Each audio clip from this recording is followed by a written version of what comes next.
प्रिय विद्यार्थियों, संस्कृत गद्यांश का हिंदी अनुवाद लिखने से पूर्व गद्यांश का संदर्भ एवं प्रसंग लिखना चाहिए।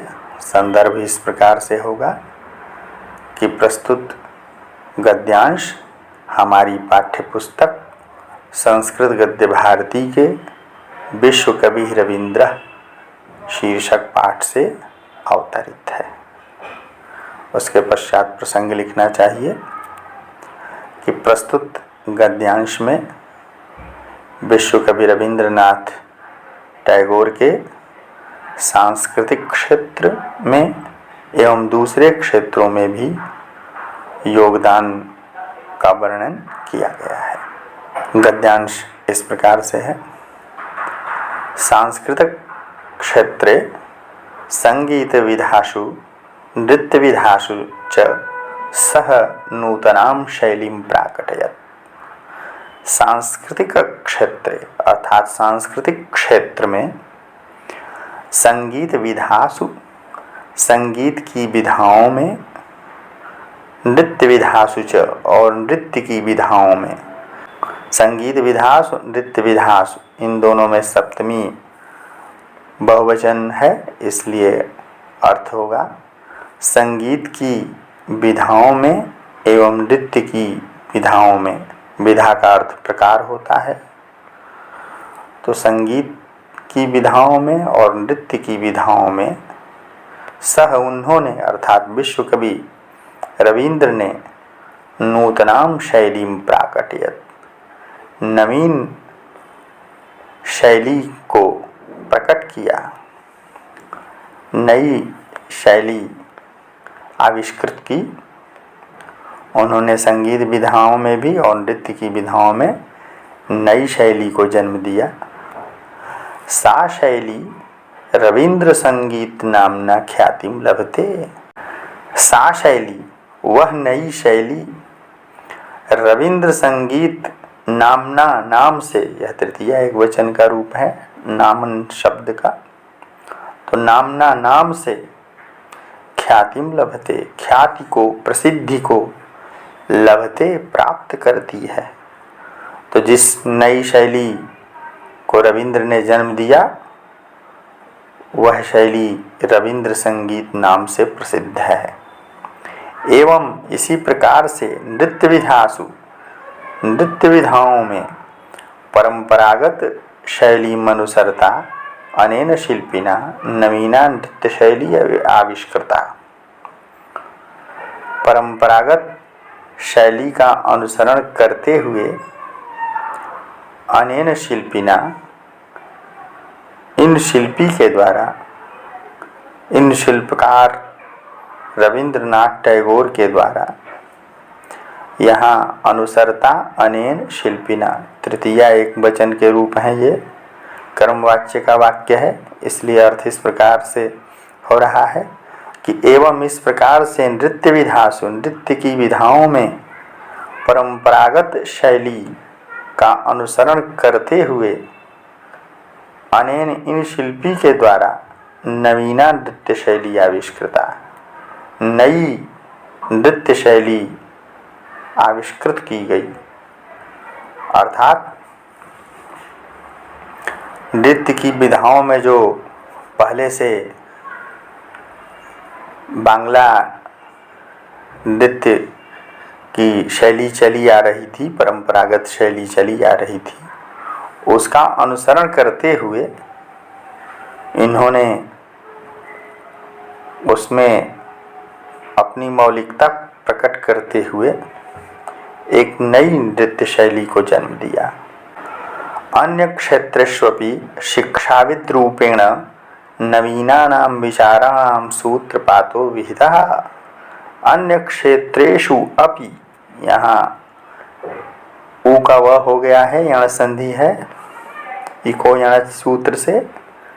अन्य क्षेत्रेषु अपि, अन्य क्षेत्रेषु दूसरे क्षेत्रों में, अपि भी, अन्य क्षेत्रेषु सप्तमी बहुवचन है, तो दूसरे क्षेत्रों में अपि भी शिक्षाविद रूपेण, शिक्षाविद के रूप में, शिक्षाविद जो शिक्षा के जानकार होते हैं,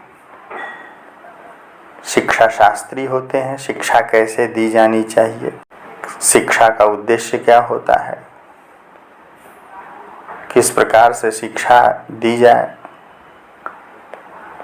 इन सब विषयों का विचार करने वाले लोग शिक्षाविद कहे जाते हैं। तो शिक्षाविद रूपेण, शिक्षाविद के रूप में नवीनानाम विचाराणाम, नए विचारों का, ये षष्ठी बहुवचन का रूप है नवीनानाम विचाराणाम, नए विचारों का सूत्रपातः विहितः, सूत्रपात अर्थात आरंभ विहितः किया। दूसरे क्षेत्रों में भी, जैसे कि शिक्षा के क्षेत्र में महान शिक्षाविद के रूप में इन्होंने नए विचारों का आरंभ किया। तेषां प्रयोगात्मक विचाराणां पुंजीभूतः निरुपमः प्रासादः विश्वभारती रूपेण सुसज्जित शिरस्कः राजते। तेषां प्रयोगात्मक विचाराणां, षष्ठी बहुवचन है, उन प्रयोगात्मक विचारों का,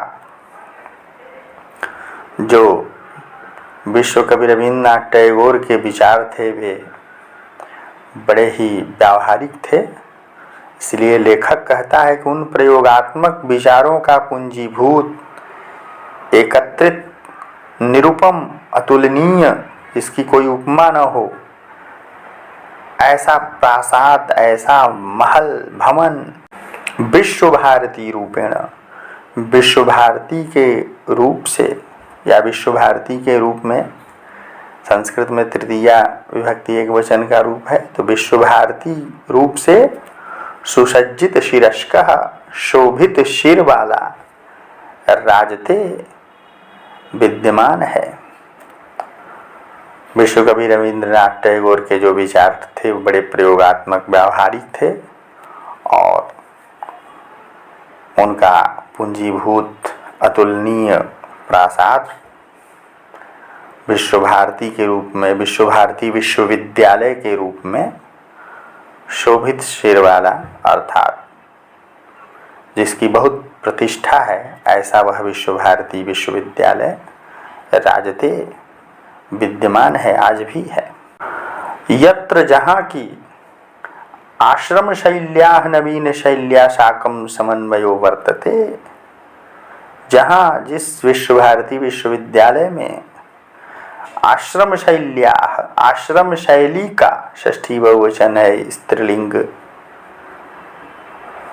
का रूप है, तो आश्रम शैली का, नवीन शैल्या साकम, नवीन शैली के साथ, साकम माने साथ, साकम समम सार्धम आदि पदों के योग में तृतीया विभक्ति होती है, इसलिए नवीन शैल्या में तृतीया विभक्ति है। तो यत्र, जहाँ जिस विश्वविद्यालय में, विश्व भारती विश्वविद्यालय में आश्रम शैली का नई शैली के साथ समन्वय है, तो भारत की महान जो शिक्षा पद्धति थी, आश्रम पद्धति, गुरुकुल पद्धति, उसके जो लाभ हैं, उसकी जो विशेषताएं हैं, उसको विश्व कवि रविंद्र ने ग्रहण किया, और नवीन शैली जो शिक्षा की थी, कक्षा में जाकर के पढ़ाना छात्रों को निश्चित समय के लिए, उसका, दोनों के गुणों का समन्वय कर दिया। कहने का भाव यह है कि विश्व भारती विश्वविद्यालय में आश्रम शैली से भी पढ़ाई होती है, और जो ये नवीन शैली है, कक्षा में बैठ कर के छात्रों को एक निश्चित अवधि के लिए शिक्षक आके पढ़ाते हैं, तो दोनों प्रकार से वहाँ कक्षाएं चलती हैं। छात्र कक्षा में भी पढ़ते हैं, और उसके बाद निर्धारित समय पर वृक्षों की छाया में बैठ कर के एक साथ छात्र बैठ कर के अपने प्रश्नों का, अपनी शंकाओं का समाधान वहाँ के शिक्षकों से प्राप्त करते हैं, जैसे प्राचीन काल में गुरुजन पढ़ाया करते थे। तो दोनों शैलियों का, आश्रम शैली का और नवीन शैली का, नवीन शिक्षा पद्धति का, दोनों का सुंदर समन्वय विश्व भारती विश्वविद्यालय में देखने को प्राप्त होता है। दीनानां दलित वर्गाणां दशा सुधारक रूपेण असौ अस्माकं भारतीयानां पुरः प्रस्तुतो अभवत्।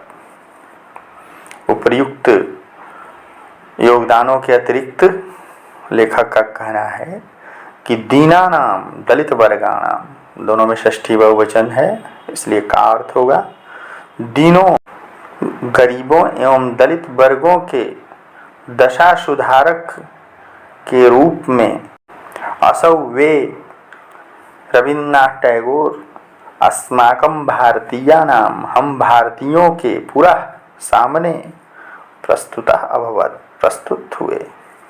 कहने का भाव ये है कि वे एक महान साहित्यकार, एक महान शिक्षाविद होने के साथ ही दीनों एवं दलित वर्गों के दशा सुधारक भी हैं। एक महान समाज सुधारक के रूप में भी हम भारतीयों के समक्ष प्रस्तुत हुए।